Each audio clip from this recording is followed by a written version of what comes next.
Hi, my name is Beth Walden, and I'm a social worker with the Capital Area Intermediate Unit, and I'm a member of the Rapid Response Team.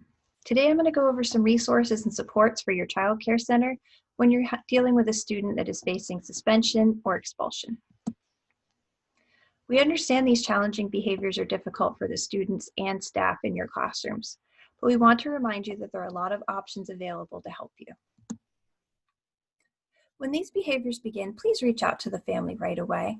You can recommend they visit their pediatrician to see if there's a developmental or medical need that needs to be addressed, or it could be that there are stressors or changes going on at home and the child is dealing with them through unexpected behaviors. You should also check the classroom setting and see if there's anything going on in the classroom that can be changed to help deal with these behaviors. It could be issues with other students, or it could be issues with staff in the classroom. Maybe simple changes in their seat or their partner can help eliminate some of these issues. Or maybe your staff needs to be reminded of what they can do to deal with these situations a little bit better. And also check your classroom schedule and make sure that it's clear and the expectations are realistic for the student's age and their abilities. And does your classroom have a quiet space or a calm down area that the children know how to use and are encouraged to use when they have big feelings to deal with?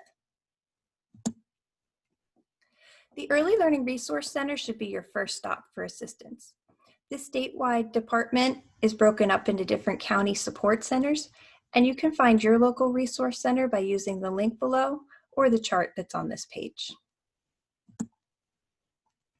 Your Keystone STARS training and resources guide is going to be a great place to start as well for information.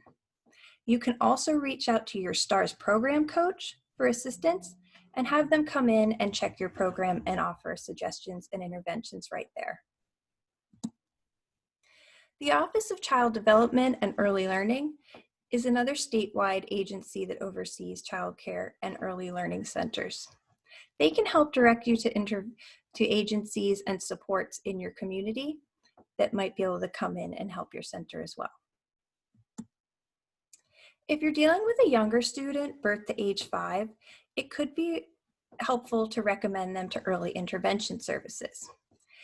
If you have a reason to believe that these behaviors are because of developmental delays or a disability, then connecting this child with early intervention services might be the best way to get them the support and the help they need.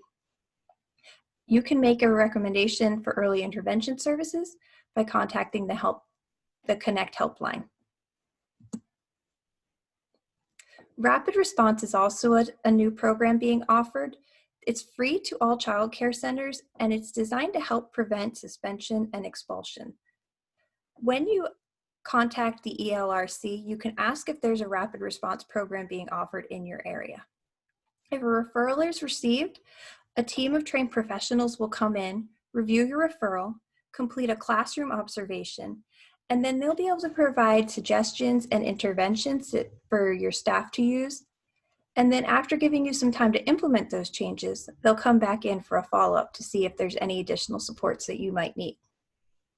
This is a great way to keep students from being suspended and expelled from your classrooms. It's not to be used if the child already has early intervention supports in place. Parent-child interaction therapy is an evidence-based treatment program for young children with behavior problems. In this program, a parent and a child will visit a behavior coach's office together, where they're going to play together in a playroom while the behavior coach watches through a one-way mirror. The coach is going to provide directions and interactions responses to the parent through an earpiece that the adult is wearing. This program is clinically proven to help reduce difficult behaviors in young children by teaching parents how to deal better with these behaviors. And these behavior improvements are likely to carry over into the classroom. This is a great program to use because it is evidence-based and proven to be effective and is covered by most insurance programs. Behavioral health rehabilitation services are a great service, but they should be offered as a last resort. Even though having a TSS or a mobile therapist in your classroom might benefit the student and the staff, please understand it can take 6 to 12 months for these services to even begin depending on how long it takes for insurance, evaluations, and what the waitlist of the agency is like. If you are going to recommend BHRS to a family, please do so as an additional support to any changes that you are making in your classroom and any other services you've recommended to the family.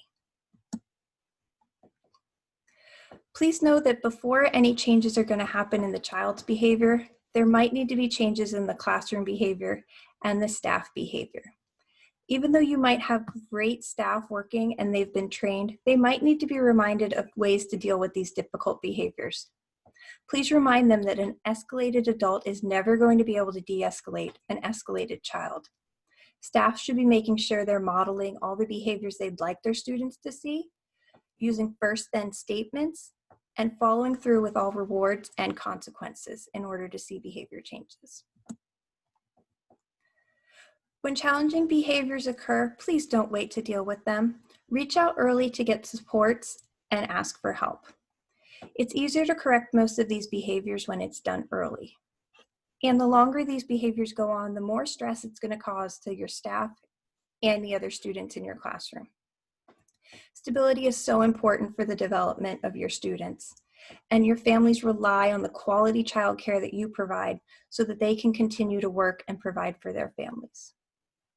I hope the information I've provided to you today has been helpful, and please don't hesitate to reach out whenever your center needs help.